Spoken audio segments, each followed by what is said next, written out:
This is Chat the Great. I wanted to ask you, Caffy, how do you find like this, like the difference? Because you're a PR person. When you started, like, I don't know, 30 years ago, it was like the way of doing it. It was like so different, like than today. How did you change it? How did you live through that?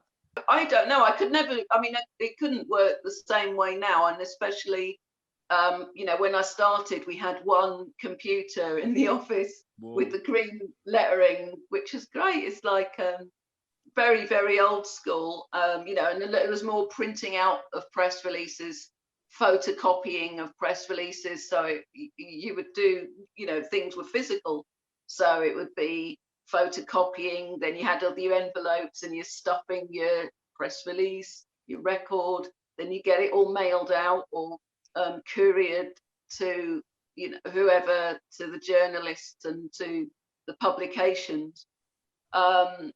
After I'd left All or Nothing, somebody once asked me to bike a single to them at NME. And so I put my horse riding hat, my bright pink coat, got on my bike and cycled from Deptford up to NME, because you could still use the same courier thing to hand over a parcel as if you had. I didn't want them to know I didn't have a courier company anymore. Yeah, it's biked. And so, but now it's, nearly everything is digital, download, send an MP3 or a .wav. And no matter what size the publication is, they're all on the same internet.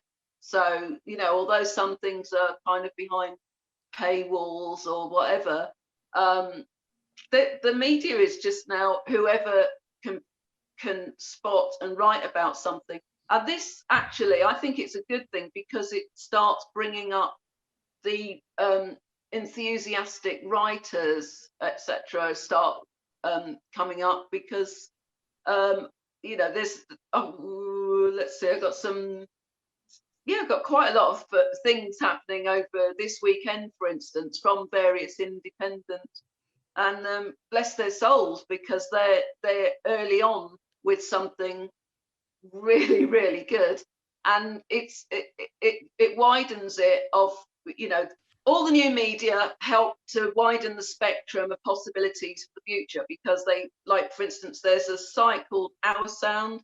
They've now gone on to, they're going to present their own all-day festival in September. So they start with enthusiasm for artists, and they're like, okay, now I'm doing a podcast, now I'm doing a show, now I'm doing an event, now I'm doing a mini festival. And this has created a recognizable new music industry, from where we've gone from guitar bands are dead to guitar bands are rad. Mm-hmm. And that I can see, that's what's really been very noticeable since, especially since Brexit, because people have come together, looked after each other, supported each other in, what are some very dire dystopian times. And, it's definitely helped me as well.